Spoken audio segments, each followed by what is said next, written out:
The more you empower conspiracy theorists and cranks in your society, the more anti-Semitic it will probably get, but also just the more inept it will get at fixing itself, at self-diagnosis. And so that's like why anti-Semitism is like a fundamentally anti-democratic ideology.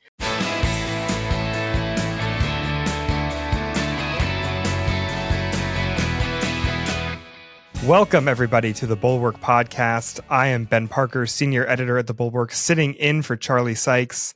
And I know at this time of year, people like to talk about hope and happiness and goodwill toward men and the best that we can be. And I'm sure we will have some of that coming up for you all later in the week, but that's not what we're doing today. Instead, we're going to talk about a fascinating topic that has to do with, people being dark and evil and terrible. We're going to talk about anti-Semitism. And we have the best possible guests to talk about this subject. Joining me is Yair Rosenberg, staff writer at The Atlantic and author of the Deep Shtetl newsletter. Yair, thanks so much for joining me. Well, thank you for having me. As you noted, if I show up in your studio, something terrible has happened, but hopefully we'll make a little sense of it. So, Yair, I have been reading pretty much everything you write since before you were at The Atlantic, and I've been wanting to have this conversation with you for so long. But before we get into the substance, I've got to ask, how did you end up on the anti-Semitism beat? Is that something you always wanted to write about? Did you choose it or did it choose you? Well, I was covering American politics and then I said, this is too depressing, so I'm going to need to pick up some new material. And so then I went to Israel-Palestine and then I was like, no, that doesn't going to work either. So then I went to anti-Semitism. The real answer is that most things I write about as a journalist come from the things that motivated me to get into journalism in the first place, which is I think this subject is really important, but I feel that there's, a lacuna in the coverage or it's not covered in the way or in the depth that I would have liked. And a good thing about the journalism profession at its best is that if you can explain something that other people can't explain, editors will often say, well, will you write about that more for us? And so I didn't even intend to be a journalist as my profession, but I just started writing about the things that I thought were, important but undercovered. And I kept getting opportunities. And then here I am, and I'm very fortunate to have the job that I have. And one of those topics was anti-Semitism. I was very curious also I wanted to write about religion, particularly minority religious groups. So I've written about Muslims and Mormons in the American context, not just Jews. And of course, that also gets to prejudice towards minority religious groups. And that includes things like anti-Semitism. Did I expect it to be this big of a story? I didn't, and I wouldn't have liked it to be. I think that, like many American Jews, I thought of it more as it's a global story for sure. It's a story that tells you something about Europe and the Middle East. And there's an element of it to the American story, but it isn't the same. And it still isn't. But it's a bigger story than I would have hoped. And I think a lot of people would have hoped. Yeah, I think that's right. But what is it about anti-Semitism or other forms of religious prejudice that keeps it interesting? How do you avoid writing about the same thing over and over and over? This group, hates that group and that group hates this group, and what keeps it fresh? So I would say that you learn about each of these stories from each other. There are certain interesting commonalities you discover the more you look into prejudices towards different groups, and it helps you to understand those communities and their experiences better. And you also learn about the unique characteristics of different prejudices better the more you do it. And you realize that it's not sort of like a buy one, get one free situation where I understand this form of racism, so now I understand this other one, or I understand, prejudice towards Jews, so I understand prejudice towards Muslims. And a good reporter who's covered this stuff in some depth can actually do a really good job showing you where those things intersect and help people make analogies, and also show you where they're different, so that they'll see things that they otherwise would have missed. And, at my best, that's what I'm trying to do. It's a challenge. And, I try to write about this stuff in non-jargony, plain-spoken terms that the average person can understand. And also write about them in a way that doesn't assume you're a bad person because you might have accepted some stereotypes about this or that community, because everybody has blind spots and everybody grows up filling those in. And too often, I think sometimes the media discourse about these subjects sort of assumes all good people already think this, and you're a terrible person for not already understanding it. And it actually scares people away from the conversation, and it scares people from just learning and growing, which is what really all we should be doing. And so I try to just I don't assume you already understand why something is bigoted when I write about it. I try to explain it. I try to show you in careful detail. Maybe it requires some history. Maybe it requires some analogies, but the sort of thing that can make this less scary conversation. It's a weird thing, right? I write about anti-Semitism in a way that's designed to make it a little bit less scary and more approachable, and also sometimes a little funnier, right? And I think you need to have a sense of humor when talking about darker things, because it also helps people to engage with the subject rather than stay far away from it. Yeah, no, that makes sense. It's an interesting answer. It makes intuitive sense. What I wonder is, you sort of mentioned that some of it is just sort of everyday bigotry born of ignorance that we all have in some measure or another. And how much anti-Semitism, I guess, in the world or in the country would you say is of that type? And are there multiple kinds of anti-Semitism, I guess is my question. Is it really sort of a bunch of different related phenomena that are from different people and times and places? Or is there sort of one core that defines what we mean when we talk about it? What's your perspective on that? Yeah, so if you brought in some good historians and academics, they could debate this for you for hours, right? Is there some overarching core to anti-Semitism, or is it a bunch of discrete eras that connect in certain ways but are otherwise distinct? In my writing, I tend to distinguish between two different kinds of anti-Semitism that we see today, right? One, as you mentioned, is the personal, right? This is the kind of prejudice that we see in many communities towards communities that are not like them, right? Those people are too Black, too Jewish, too Muslim, right? Too different from me, and I don't like them. And a lot of times people think that is basically what anti-Semitism is. So I spend a lot of time saying that is a real thing, but there's another form of anti-Semitism that is actually quite pervasive and also historically more deadly, which is this conspiratorial nature of anti-Semitism, the conspiratorial narrative surrounding Jews, which doesn't just say, I don't like Jews because they're different. It says, I don't like Jews because I think they're the secret string-pulling puppet masters behind all of the world's social, political, and economic problems. And that kind of anti-Semitism, where you get things like, the Great Replacement theory that you see motivating various attacks around the United States, that sort of stuff where people are, in the Middle East talking about how the Jews control the media, right, or the Zionists control the government, or the economy, all that sort of stuff.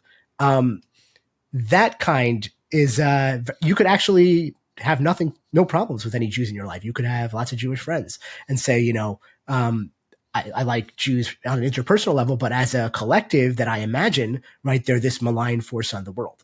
And that has motivated a lot of people to just lash out at Jews.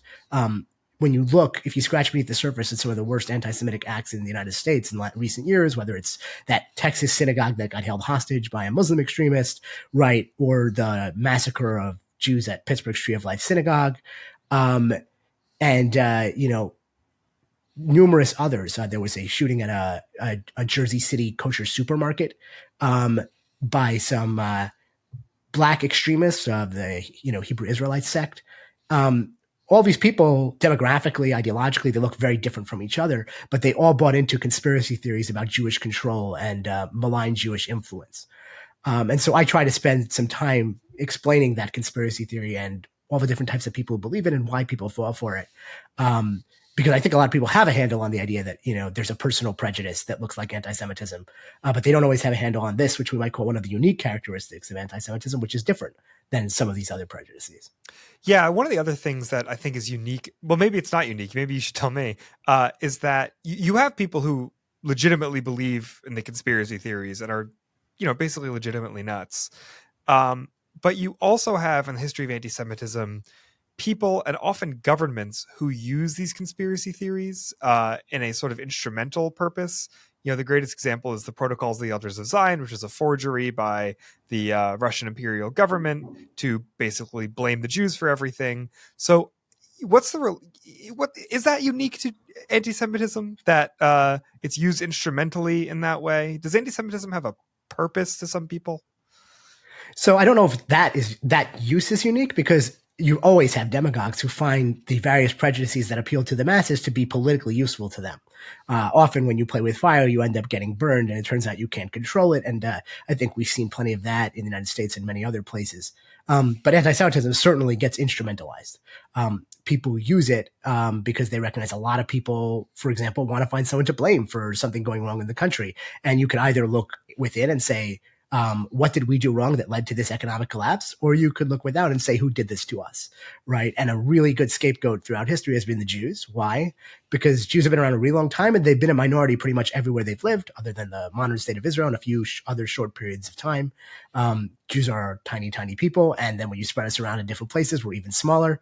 And so people find it very easy to scapegoat minorities that are different from the majority. And Jews have for, hundreds, thousands of years been that minority. And so they end up getting on the receiving end of that human tendency, that instinct.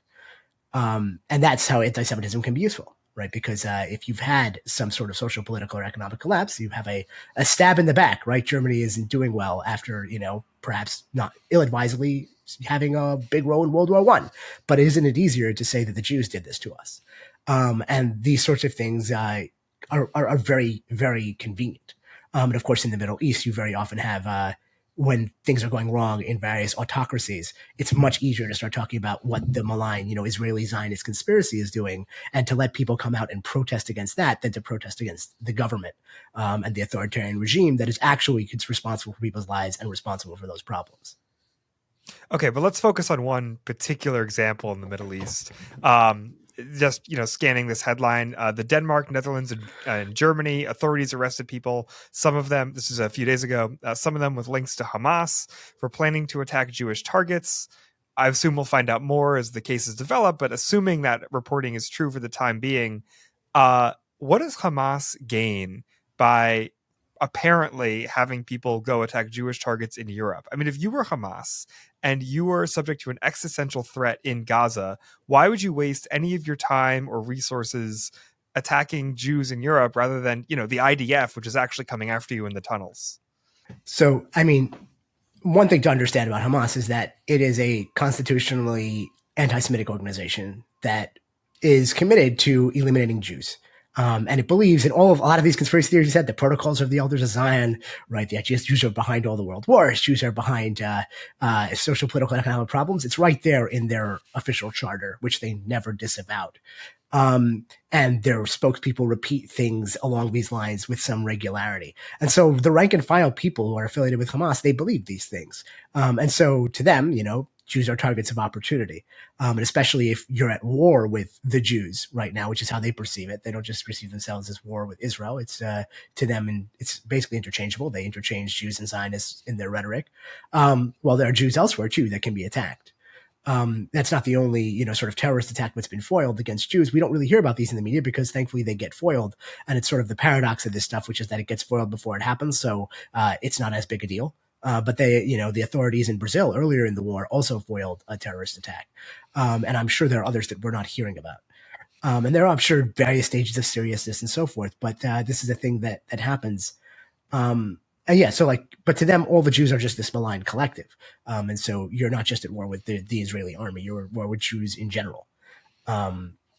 Again, they represent a very extremist movement. This is not obviously how most people who are critics of Israel or most people who are, most people are, Muslims or Arabs. This is not how they're thinking about it. But it's certainly how Hamas is thinking about it.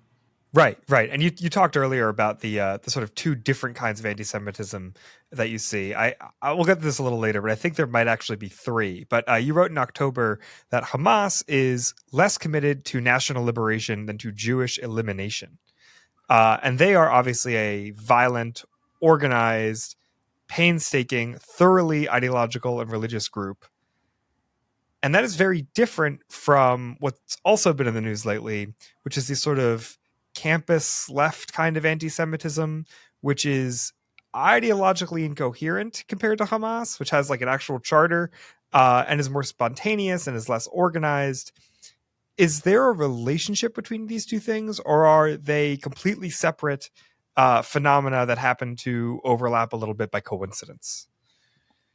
Well, you often have this phenomenon in general of American college students over the decades sort of romanticizing various militant groups abroad, often anti-Western ones. And they have this completely different notion of what they are and what they represent and what they're doing than what the real group actually believes and does.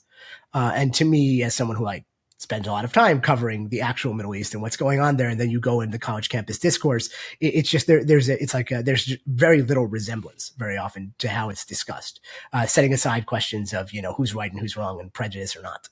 I wouldn't say that a bunch of people who are, chanting from the river to the sea, Palestine will be free on a college campus are necessarily chanting it in the way that it's understood by Hamas, which means we're going to cleanse all of the Jews. Either we're going to expel them or we're going to kill them. That is not often if you actually press people on it, they might not even understand what the chant means. There has been some, polling done on this and studies done on this by actual academics, which you might have seen in the Wall Street Journal by a UCLA professor, I believe, where he found that most people don't know on college campus who chant this, like what the river is and what the sea is. And when they find out, they're like, oh yeah, I'm not so down with that slogan. Right. And others, when they chant it, they might think, oh, we could have just one state with all the Israelis and Palestinians living together in peace and harmony. This is a political arrangement that polls show is rejected overwhelmingly by Israelis and Palestinians on the ground, which is like the one of like two things that they can agree upon.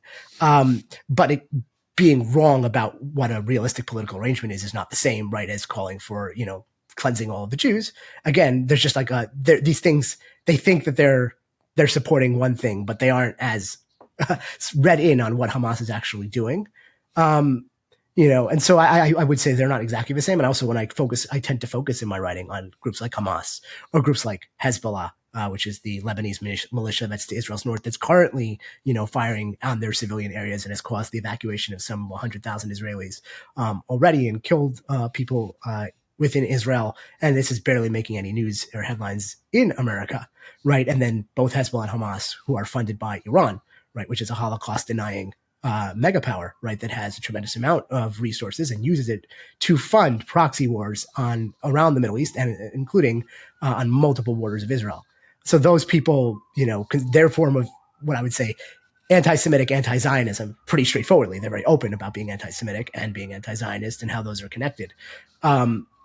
It worries me more than people with placards on a campus, especially who don't necessarily know as much about the issue as they should, but are in a long-running tradition of people like that on campuses on all issues. Right. So that's more or less what you wrote in November. You wrote, whatever one thinks of these students, they mostly have placards. Iran and its militias have guns and they are happy to use them, which seems to me so obviously true that I want to argue with you about it. Sure. I totally agree with you that the people who are willing to blow people up and kidnap them and do terrible things are more dangerous in the short run. But isn't it easier to destroy a foreign organization that has a command structure and hideouts and a logistical infrastructure like Hamas than it is to kill a domestic ideology that just sort of pops up among people? In the long run, isn't it really more, and again, I'm arguing devil's advocate, but isn't it really more dangerous to have people here believing dangerous things than people abroad believing dangerous things? Well, if it's all just about beliefs, it's one thing, but it's what are people doing with those beliefs? And what people are doing with those beliefs in the Middle East is attempting to literally eliminate by mass murder, right, and other means, right, an existing country. Whereas people on a college campus might be, in one way or the other supporting some of that. But they aren't actually able to affect that really one way or the other.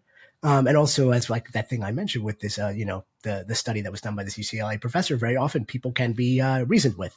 When it is simply an ideology about facts overseas, you can in fact tell people some more facts, and they can say, oh, wait, so the thing is a little bit more complicated or different than I thought it was. I don't think I could really, like a UCLA professor could do some, study on Hamas members and then say, well, here are some facts that you might want to know. And then they'd be like, well, you know what? That has changed my opinion of this matter. Right. So I think there is some fundamental differences between Hamas members and even someone who I might have really strong disagreements with on a college campus. No, true. And I just want to quote you one thing from that Wall Street Journal article you have mentioned. They did a survey to see of students who agreed with the slogan "From the river to the sea, Palestine will be free," if they could name the river and the sea, and a majority could. And then they showed a bunch of these students who professed to agree with the slogan a map of the Middle East and identified the Jordan River and the Mediterranean Sea. And after seeing the map, 75% of those students, there's only a total of 80, so it's a small study, but 75% of those students changed their minds. So, little information can go a long way. But I do want to ask you another question about campus anti-Zionism, anti-Semitism. It sometimes blurs, with the understanding that we have agreed that the people with guns are more dangerous. When did anti-Zionism, at least, become wrapped up in anti-colonialism and the white settler thing? Is this a new phenomenon? Has this always been there? I'll admit that it was sort of news to me after 10/7 that Israelis are considered settler colonialists and white, for that matter. So the settler colonial paradigm is one that has been used in various academic contexts to discuss a whole bunch of different countries, whether they're founding or various other actions they took after they were founded when they expanded the territory. I think it's a perfectly reasonable paradigm, actually, to apply to Israel's continuing designs on the West Bank, where it continues to build settlements at the direction of some very committed actors who are currently in the Israeli government. And so that's sort of where you get a lot of this discussion initially. Like many kinds of academic ideologies, as they become more and more popularized and then they enter, TikTok form, final form, it starts to become this catch-all that then relates to everything and becomes much, much less useful and frankly, sometimes very offensive and not actually how it was originally used in a much more rarefied intellectual context. And so then suddenly you get things like the entire state of Israel is settler colonial, which is strange because what colonial power are the Jews when they were basically kicked out and expunged from pretty much any country you would claim they should go back to, right? Whereas the state of Israel, the rests on land that is the historic homeland of the Jewish people, is filled with relics of the Jewish faith, with all the Jewish holy sites, which conveniently predate all of the non-Jewish holy sites, right? All of those sorts of things. That doesn't justify one claim over another claim. There are people who live there who have all legitimate claims. That's the core of this problem. But it says that this is not a colonialist project. It's different groups with legitimate claims, you might say indigenous claims of certain sorts. Although that, of course, different scholars will dispute the nature of that term. But when you take like settler colonial from a certain context of like Israel and the West Bank in post 1967, and then you start saying, well, now it's all of Israel. And then you start adding in American identity politics and saying the Israelis are the white settler colonials, you get into really strange places because, of course, half of Israelis at this point, more than half, are descended from Mizrahi, that is Middle Eastern and North African Jews from Muslim and Arab countries from which they were pushed out, persecuted, expelled, depends on the context, where they lived for centuries, right, before Islam. And then Israel is founded, and a lot of these countries decide that we're going to, as we've seen now during this war, people take out their anger at Israel on Jews locally. And also a lot of Jews who were in those countries said, we've been living as second-class citizens for a while. Maybe we should go somewhere where we might be not second-class citizens. And then they do that. And of course, it turns out that the Ashkenazi Jews and the Mizrahi Jews in Israel don't necessarily get along, right? And Mizrahi Jews face a fair amount of persecution themselves. But over time, they've, really taken up a lot of cultural and political power. Netanyahu's political base in Israel is predominantly Mizrahi. When we had that, you might remember listeners and viewers might remember this huge controversy in Israel before the war over the overhaul of the Israeli judiciary, which was being initiated by Netanyahu and his government. Now, the people who were some of the most vocal supporters of sort of gutting the Israeli judiciary in the name of giving more power to the people were Mizrahi Jews on the right, who said that we've been disempowered by an Ashkenazi elite in all these institutions and this is necessary. And then the people who were mostly against it were Ashkenazi Jews on the left. So if you're like making this out to be some sort of, white settler state, none of its politics make any sense. You have no idea why Netanyahu's in power. You have no idea where his political base comes from. You just can't understand what's going on, and then you can't affect it. But it sort of like begins as like a useful academic idea. I mean, you could say the same thing about something like intersectionality, which has some really interesting insights to tell us about how prejudice operates. I've used it in my writing a bit about anti-Semitism. But then when it becomes pop intersectionality as applied on college campuses and used to apply to a million different issues and conversations, it basically loses a lot of its intellectual rigor and starts making contradictory and problematic claims. And I think that happened with settler colonialism as well. Yeah, I think that's right. And I think also part of what gets missed in this conversation is exactly, well, it's two things. One is exactly how, for lack of a better word, diverse Israeli society is. And also it is the imposition of American sort of race conceptions onto a region where those don't really make sense. So as you said, half-ish of all Israelis are descended from Middle Easterners, right? Instead, as opposed to Europeans. So if you put an Israeli and a Palestinian next to each other, you wouldn't necessarily be able to tell who is who. But there are other kinds of Israelis too, besides Ashkenazim and Mizrahim. There's a large number of Ethiopian Jews, right? Which I think if you were coming at this with a purely American racial sensibility would confuse you, because they're the only ones in the situation who are, black. And there's small numbers of other communities too. There are, Indian Jews who are living in Israel now, and there are Chinese Jews. And anyway, a lot of this gets sort of smushed into American sort of racial understanding, which just does not apply. It's a very American thing to do. We are the main character of the world, and all of our ideas get imposed on everybody else. Everyone else has to speak English. We will not learn a second language, right? It's one of the privileges of being American, that you can do this sort of thing, but it can make for some really lazy analysis. And it's why America sometimes has problems in the Middle East, because sometimes we are applying our own paradigms to paradigms that are not, totally different. And you have to really try to understand societies from within if you're going to actually influence them in some way, right? And so, part of this is that if you want to understand Israeli society, and maybe you don't like, for example, the right-wing government of Benjamin Netanyahu and the general drift of Israeli politics for quite some time under him, you need to understand, right, why he got elected and who are his voters and things like that.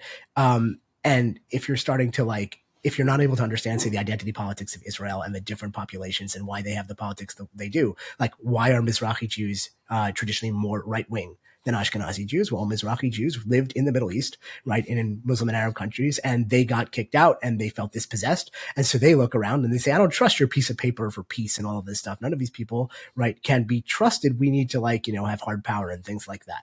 And they find those to be more compelling arguments. And if you want to assuage those, you have to address those. But if you just pretend away these people and just say this is a giant white colonial state of a bunch of people from Brooklyn, right, you're going to have a lot of problems even reaching anybody there, let alone impacting the political discourse. Yeah, I think that's right. Okay, so I promised earlier that I would try to convince you there's a third type of anti-Semitism, and I think you'll agree with me, that situated somewhere between the armed, organized, really urgent anti-Semitism of Hamas and their ilk, and the unarmed, disorganized, not nearly as dangerous campus anti-Semitism, sort of left-wing anti-Semitism, there is the armed but disorganized right-wing anti-Semitism that you described, of individuals in the United States motivated by conspiracy theories, shooting up synagogues and kosher grocery stores and things like that. So, give me your hierarchy of anti-Semitic threats. Where do the right-wing nut jobs fit in with the sort of left-wing campus cranks and the major terrorist organizations? So my answer to this is always the rankings are deceptive because typically, and this is not why you're posing the conversation, but in general, in our partisan reality, how this works, which is that people say, well, where's the real anti-Semitism and what's the biggest threat? And then the idea is we don't have to talk about the other ones. And almost always the biggest threat is very conveniently the one that's happening with other people. Right. It's the other party. It's the perpetual sin of the people I already disagree with on everything else. And you might be pointing to real anti-Semitism. What you're really doing is making sure everyone's looking over there because it enables you to not have to confront any anti-Semitism where you are. Right. So if you're on a college campus, you're not going to be able to solve for Hamas. It ain't going to happen. Right. I don't know. Maybe you want to go and parachute down and good luck to you. But you're not going to be able to fix, some that kind of violent anti-Semitism on the ground in the Middle East. It's not your problem and you can't really do much about it. But you can do something about anti-Semitism that might be going on in your college campus community and just making sure that if there's pro-Palestinian protest, that it doesn't lapse into that. And that's a legitimate thing you can do.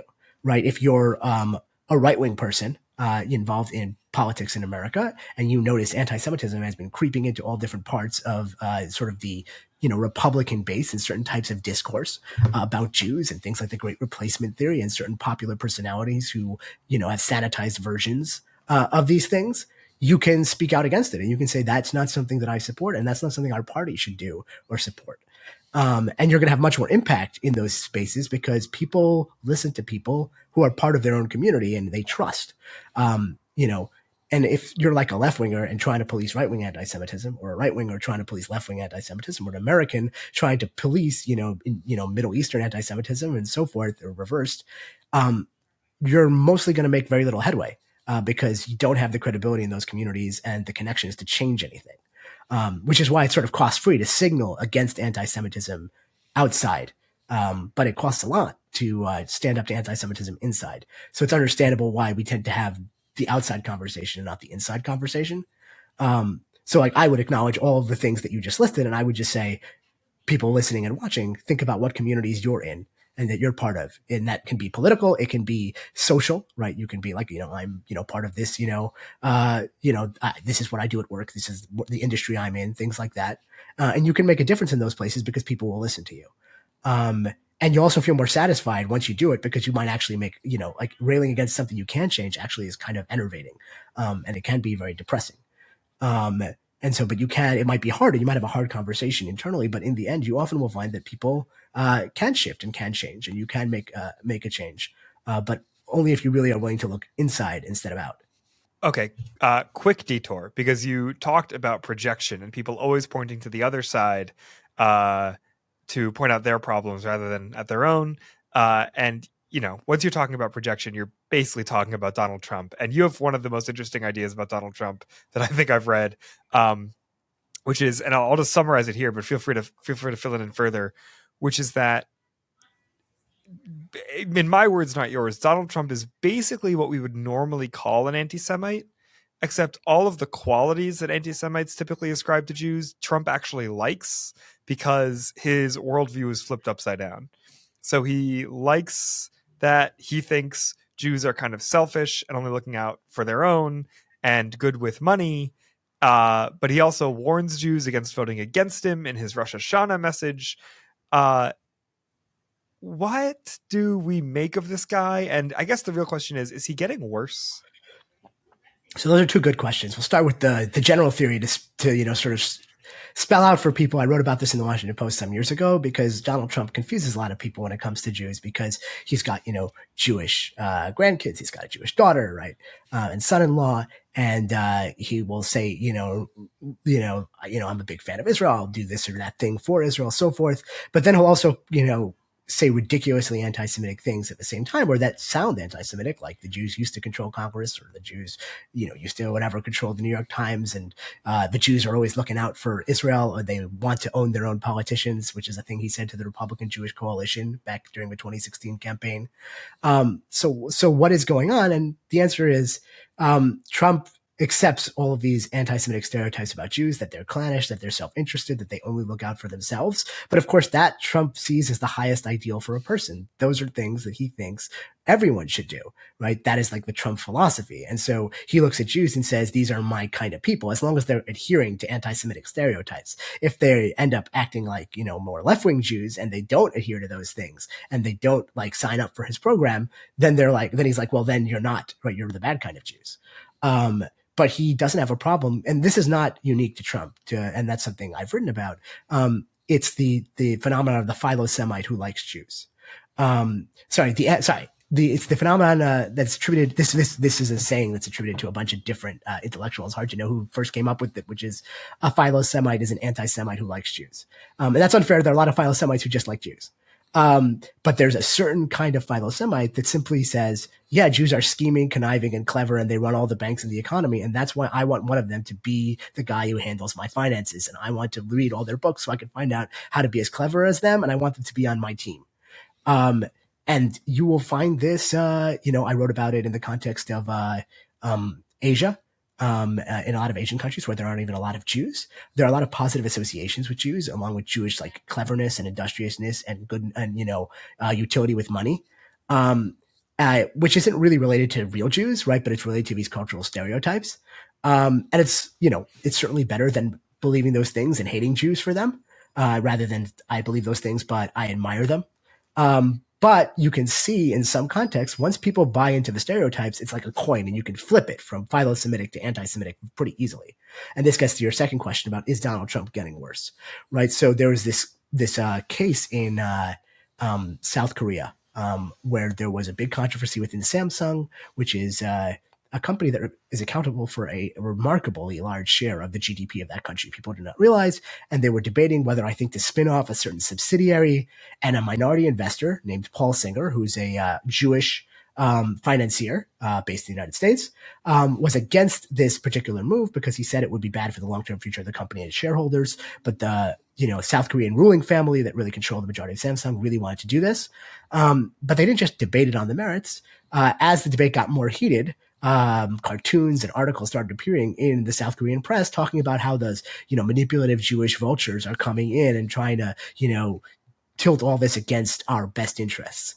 And this sort of thing shocked a lot of people because South Korea is known as one of these philo-Semitic countries where people really love Jews. They sell like sort of weird, kitschy extracts of the Talmud translated into English as like how to get rich and learn how to be industrious sort of guides, which is, by the way, not a good way to read the Talmud. You will end up very confused. But that's the sort of thing that they did. And there's articles in the New Yorker about this. It's been done for a long time. They were shocked that they could see this sort of anti-Semitism in the public sphere. But all that happened is that the philo-Semitic coin had been flipped when it became convenient for some people in power to do it. And so Donald Trump expresses a lot of anti-Semitic stereotypes, but he expresses them positively. But should he decide that he's really angry at Benjamin Netanyahu or certain types of Jews, like all the liberal Jews who aren't voting for him, that he yelled at and threatened on social media, he could be quite comfortable trafficking in those stereotypes and using them negatively. And I think if we get a second Trump presidency, we're going to get a sort of live, stress test of whether or not Donald Trump will or won't flip that coin, and in what circumstances. I think one of the things holding him back is the fact of the historical accident that he has a daughter who converted to Judaism and married a Jewish guy. And so that changes like what he'll say or what people might say to him if he says certain things. If that hadn't happened, I wouldn't have been surprised if it already had happened, if we'd already have gotten to a much darker place much more quickly. And because Donald Trump has these notions about Jews, and two, not news to your viewers, has a general conspiratorial worldview, which is very congenial to anti-Semitism, right? He has all of the ingredients. Right. He's the sort of person that when I'm reporting on certain people, I know it's often a matter of when, not if, that they're going to end up expressing some anti-Semitic conspiracy theory. Again, they may have no personal prejudice towards Jews. Right. So someone like RFK Jr., right, who I don't think has any problems with any real living Jewish people that he's ever met. But he started just randomly spouting about how the coronavirus might have been, genetically engineered or whatever, not to target, certain types of Jews. And it's bizarre, but it's again, once you're a conspiracy theorist, right, you're going to end up encountering anti-Semitic conspiracy theories because anti-Semitism is one of the oldest conspiracies in the book. So you'll end up encountering one of those and you'll end up expressing it. Right. So the more you swim with conspiracy theorists, and someone like Donald Trump does that all the time, the more likely you'll express anti-Semitic conspiracy theories. And so, so I think, is he getting worse? Right. I think he is getting worse. I mean, when you're not having, dinner at Mar-a-Lago with Kanye West and Nick Fuentes, if you're not, swimming in certain dangerous waters. But I think it's the sort of thing that will continue to fester and grow and then get reflected back in the sort of, voices that get empowered in the Republican base, because Trump empowers certain voices on the far right and brings them closer and closer to the mainstream as a result. And he's been doing that since 2015. And that's how you get a Nick Fuentes, who nobody would have heard of, right, in the position that he's in now of some influence. And so, all of that stuff, it has gotten worse, right? How bad it's going to get, I couldn't tell you. But it's not static. And then you're right to ask about it. Yeah, and I think I would almost argue it the other way. I think it was 2019 you had that piece in the Washington Post where he basically said Donald Trump believes all these anti-Semitic stereotypes. And I think a lot of people miss what I took to be your larger point, which is not Donald Trump as an anti-Semite, even though he has Jewish family. It was, this is a guy who thinks in stereotypes and conspiracy theories. And you published this years before the Italian space satellites and Hugo Chavez and Dominion voting systems and all the rest of it. I mean, that's really the danger, I think, is not that people who are conspiracy theorists will become anti-Semites, but that if someone shows that the types of thinking that make them anti-Semite, they become a conspiracy theorist about all sorts of things, right? Well, it's both. And to elaborate on the point about it being dangerous and getting to Dominion and, the election. One of the things I've written about on, in multiple contexts is that conspiracy theorists are really bad for democracy. Because democracy is this notion that we can collectively get together to rationally solve our problems, whatever they might be. And we vote and we empower people and we figure out what's wrong and then we act to change those. And maybe we get the diagnosis wrong, we do something wrong, but we're actually actively able to figure that out. if you think there's some shadowy cabal that's actually running the whole show, right? And there's actually some string pulling Jews behind the scenes who are responsible for everything. Well, then you spend all your time chasing imaginary Jews instead of solving the real causes of your problems.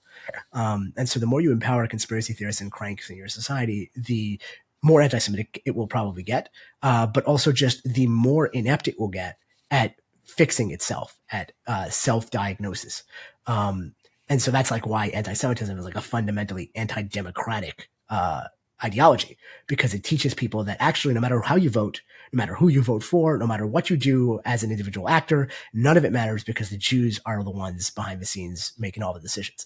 There's the Pittsburgh shooter, the Tree of Life Synagogue literally had a cartoon that he posted on Gab on his social media account, which was, it was called The Illusion of Choice. And it shows like a character looking down two pathways. And on one side, it's like the right and one side, it's the left, Republican, Democrat. But then if you look carefully, the paths then converge at the end, and there's just, a caricature of, a hook-nosed Jew rubbing his hands together. And on top of it, it says Zog, which is Zionist occupied government, right? So the idea is you have the illusion of choice of voting for Republicans or Democrats, left or right. But in the end, the Jew makes the decision. Like, it's a fundamentally disempowering movement. It destroys people's faith in democracy.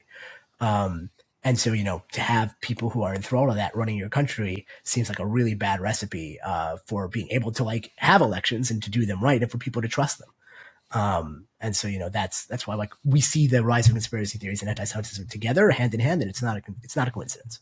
Amen. Okay, now I'd like to transition from the hyper irrational to the super rational, because you mentioned that you had a list of legitimate reasons why people could be anti-Zionist but not anti-Semitic. And I think this is an important point to drill down on, because I would say sociologically, or as you observe it in the real world, the Venn diagram of anti-Zionism and anti-Semitism is not quite a perfect circle, but it's pretty close. But ideologically or rationally, or in the realm of pure ideas, it's totally legitimate to be an anti-Zionist without being an anti-Semite. So can you tell us a little bit about what your legitimate anti-Zionist reasons are? It's a great question. So I wrote this piece about which we titled "When Anti-Zionism is Anti-Semitic," because that's a question that a lot of people have. Like, when do these two things become the same, and in what situations? And I pointed out that a huge number of anti-Zionists are very straightforwardly and unashamedly anti-Semitic, right? Whether they're Hamas or Hezbollah, right, or the Iranian regime, right, and a whole bunch of other actors out there who are either openly anti-Semitic, or if we judge them pretty straightforwardly on the things they say, whether they admit it or not, they are anti-Semitic. But that being said, there's a whole bunch of specific cases where you have people who have legitimate reasons for understanding themselves as anti-Zionist. Now, I want to do a quick methodological note, a terminological note, which is people use anti-Zionist to mean different things, and that leads to a lot of confusion in this conversation. To a lot of people, actually, I think in the mainstream discourse these days, especially if you're on social media, when they say anti-Zionist, they just mean I'm very critical of Israel. They don't mean I don't think Israel should exist. They don't really know very much about like the history of Zionism or what that means. And they're just saying, maybe I really hate Benjamin Netanyahu. I really hate right-wing Israeli governments. I don't like the occupation or settlements. And I want them to stop.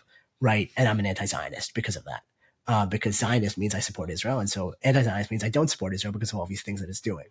Now that creates a lot of problems because anti-Zionist in the original conception, and the way that most Jews, I think, understand it, because Jews came up with Zionism is the idea that Jews should have a homeland in their, historic homeland in the state of Israel, and that Israel should exist. And then there are many different understandings of what Israel should be like and so forth. Zionism is just that Israel should exist. So if you say you're anti-Zionist, they hear that and they say, you want to destroy Israel. And they think that you're the people like Hamas and Hezbollah and Iran. And so you have all these people who are like sort of at each other's throats. And sometimes it's just because they're using the words differently. And so you have somebody calling themselves an anti-Zionist because they hate Netanyahu and want to end the occupation. And you have someone who calls themselves a Zionist who also hates Netanyahu and wants to end the occupation. And the two of them think they disagree, right? And they don't, right? And so when I say you can be an anti-Zionist and not be anti-Semitic, so one, if you're just like a very strong critic of Israel and Israeli policy and Israeli government, right, that's not anti-Semitic. And also you're probably not really an anti-Zionist in the traditional sense anyway, but in colloquial usage you are, and it's fine. And you're not an anti-Semitic. You're not being anti-Semitic. You're just doing what everyone does, which is critique state actors, whether the United States or anybody else. Then you have people who might be anti-Zionist and say that Israel shouldn't exist, and there are different reasons why people might say that.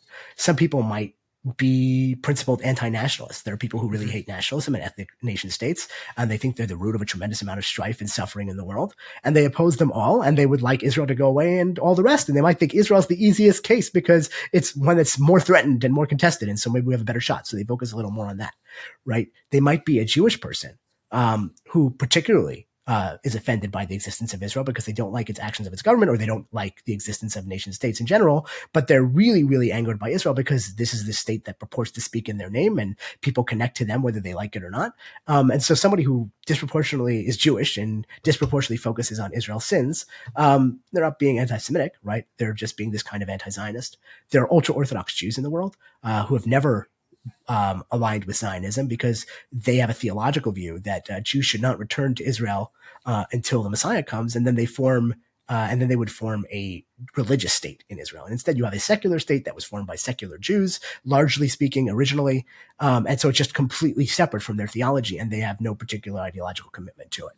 And at the extreme end of those, you have like very strange cultish groups of ultra-Orthodox Jews who go and hang out with like, the Iranian president and like give thumbs up.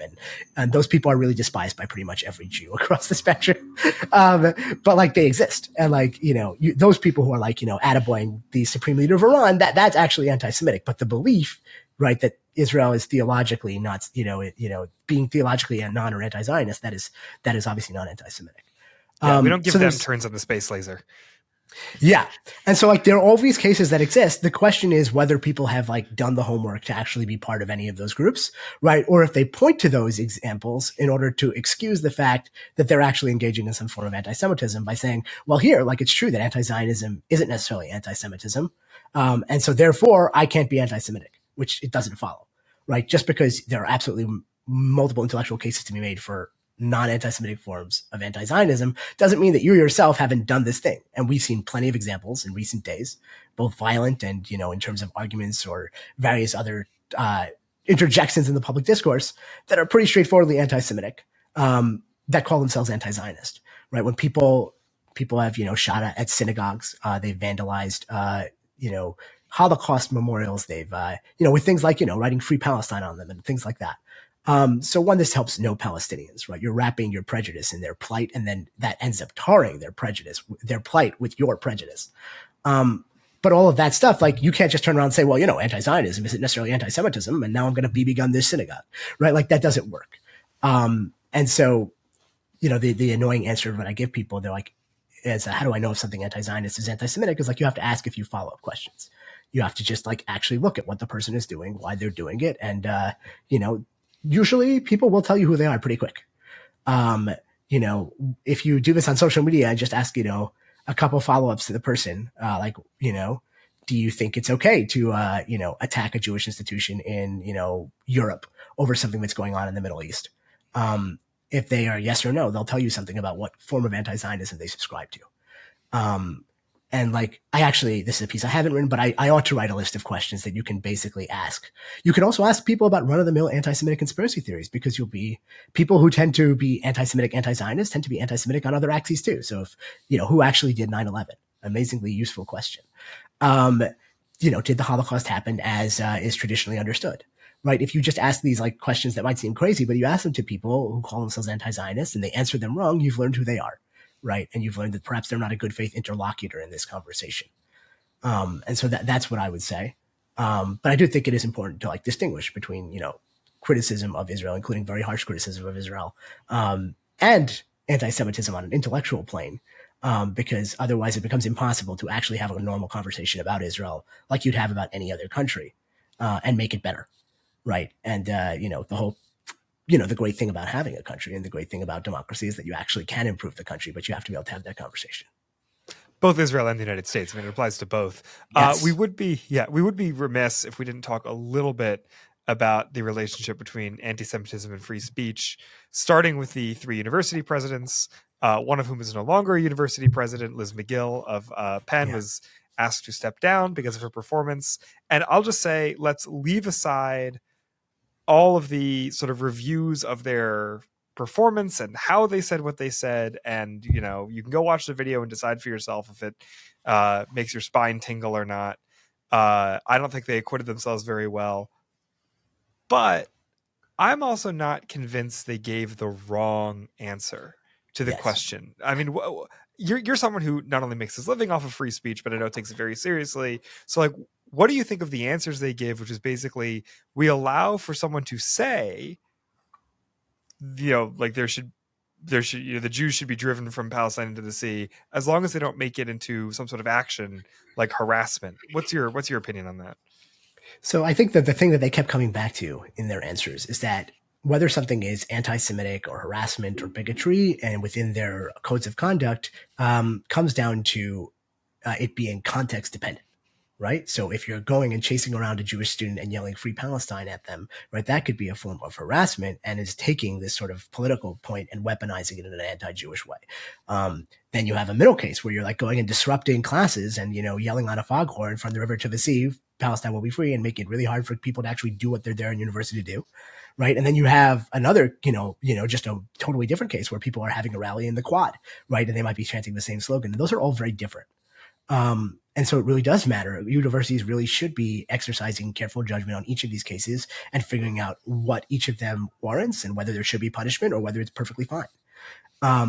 The reason why their answers were poorly received is, one, they conveyed them rather poorly. They used very lawyerly language, but also because of the context that colleges, for some time, many universities, including elite ones, have thrown this context and nuance dependent standard out the window in many other situations, in an increasing array of cases where you have dissent or criticism or things that offend certain progressive pieties, and certain types of microaggressions.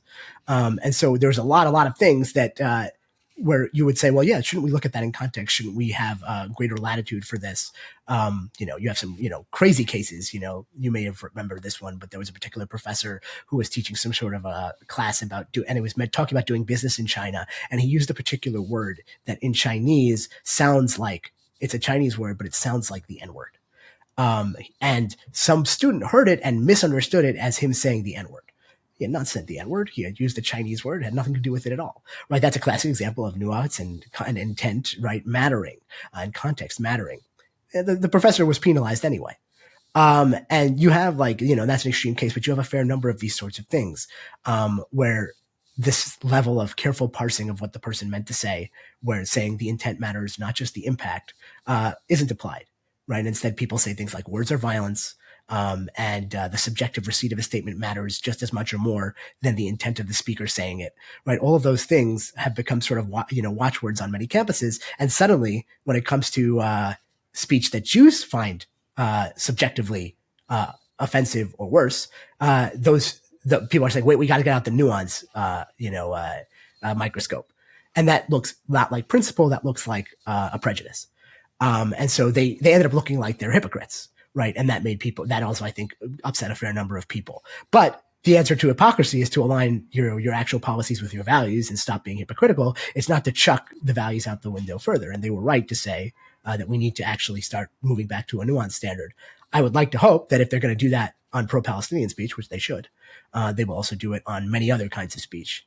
And open the space for discourse on campuses, not close it, which is often, I think, how a lot of people have perceived campus discourses for some time. So I agree with you that they were giving the technically correct answer. They gave it in one of the worst possible ways. They also, when they're asked, do you condemn genocide? You have to understand the context of that and just give an emotional, aspirational explanation of what you're doing and saying, obviously, I find genocide abhorrent. Right. And if any of my students on campus experience that, I would be really upset about it. Of course, in every individual case, we want to be extremely fair and judicious and make sure that we're understanding what people are saying and why they said it, and investigate each of those cases individually. That's how you have to answer that question. And instead, they just gave the lawyer answer and looked very callous. And so, there's a lot of lessons you could draw from this, from the sort of professional to the broader free speech realm. Okay, whoever's going to be the next president of Penn, I hope you're listening, because next time you get asked that question, and you very likely will be, that's how you answer. But from should we say the depressing to the ridiculous, the other claimed avatar of free speech is Elon Musk. who has led a bunch of conspiracy theorists back onto the website formerly known as Twitter, and also has shared some anti-Semitic tweets himself, while of course also, I don't know if we know this for a fact, but it's pretty obvious, tipping the scales to boost his own reach on the site. Isn't he also a free speech advocate? I mean, what's the difference here, right? Right? So, I mean, the thing with Elon is that he uses the language of free speech, but very clearly actually just means speech I like versus speech I don't, which is unfortunately a very common thing in the free speech space. Most friends of free speech in America, I think, are fair weather friends. And they are for free speech up until they have the power to restrict the speech they don't like, and then they exercise that power. And in a certain sense, that's what we saw in the congressional hearings and the whole debate over the college presidents, which is you have, sort of academia in its strongholds where it has the power. It has been restricting speech on a whole variety of sort of left-wing pieties. And then when it comes to Congress, and suddenly it is, the congressperson asking the questions who has the power, right? So then suddenly they appeal to neutral principles, right, in defense. And meanwhile, you had all of these conservative critics of college campuses for quite some time saying, you guys are closing down space for debate and discourse. What about free speech, right? Because they don't have the power on campuses, so they're appealing to neutral principles. But then they come to Congress and they're like, you got to shut down all these pro-Palestinian rallies, right? So everybody here is being a hypocrite. They're being a selective censor and a selective snowflake. And what we really need, of course, is people to sort of, come up with a set of principles that they will all adhere to, no matter whether or not, no matter how they feel about the specific subject at hand. And it would be a good thing if that is what this led to. I'm not super optimistic about it. But that would be obviously much better than just coming up with more and more ways to restrict speech to make more and more people happy. It's like, well, why don't you also restrict this speech and also restrict that? I mean, that seems to me counter to the point of a university where you want more discourse on these issues, not less. And you say, we are a platform for the smartest and best people to hash these things out and hopefully come to something better. The idea that the university could possibly know the answer to all these questions before people showed up just seems extremely dubious to me. And I think, it's a problem. I think in general, the sense that a lot of people on campuses have where they already know the answers before they start the conversation strikes me as very anti-intellectual and, not making anything better. And I would like to see, and I do think, obviously I would say this, I'm a journalist, right? I have a self-interest, but I think that the more we actually hash these things out, the more likely we are to come to not necessarily agreement, but understanding, right? And a healthier way to deal with even the most controversial and incendiary subjects in our public discourse. So I think that's basically right. I do think I would be comfortable if the universities took that line and Twitter had a more rigorous speech policing policy. I don't think Twitter is quite the reason to be as protective as private companies and well, I would also say, I'll put it a different way. Here's what I would say. Private companies and private universities have the right to do whatever they want. And they can come up with their own set of rules. And what you really want is actually just that set of rules to be public and transparent and applied fairly. And you might find that like one platform is much more permissive and one platform is more prohibitive. And it might be even more prohibitive in a right-wing direction or prohibitive in a left-wing direction. But you would know what you were getting. And then people could sign up for the one that they want, whether that's a social media platform or a college. But what we have instead is sort of these sort of arbitrary rules that are ended up being done by bureaucracies or mercurial billionaires, all sorts of weird actors who make these decisions ad hoc on the fly. And that just creates a tremendous amount of uncertainty and distrust because you never actually know what's going to happen next, right? And before Elon, previous Twitter management was doing that with a different set of ideological values. You never knew what you could say about the coronavirus and what particular, offenses against left-wing pieties you could say or you couldn't say, right? And now you don't know what particular offenses against right-wing pieties you can and can't say and all of that stuff. And if you're a journalist covering Elon Musk, maybe you'll get zapped tomorrow, maybe you won't, right? You don't know. That's what destroys trust, right? And that's what makes these things unworkable. It's not that you have more restrictions or less. It's that you're not open about what they are and you're not transparent in applying them. If Elon wanted to make a rule saying you're not allowed to criticize Elon Musk and made it that like a thing, right? He could do that and then people would decide whether they want to be on the platform when that's a rule. But it would be fair because it's his right because he owns it and he did it. I would advise not to do it, but it's fair. But the difference is that one day he might decide I don't like this article, so I zap this journalist. And then 3 days later, he allows them back on, right? And other times he's like, oh no, I always let people criticize me, right? So it's sort of the mercurial nature of it, the uncertainty of it. College campuses one day saying this kind of speech, we're going to be very protective of students and we only care about the impact not the intent. And then the next day saying we need context and nuance, right? You got to have just a consistent set of rules, whatever those rules are. And then people can sort it out by the market, and they'll decide, I want to go to that university or I don't, right? I want to use that social media platform or I don't. Yair Rosenberg, thank you so much for joining us, staff writer at The Atlantic, author of the Deep Shuttle newsletter. And thank you all for listening to the Bulwark Podcast. We will be off next week for the holidays, but Charlie will be back in the new year to do this all over again.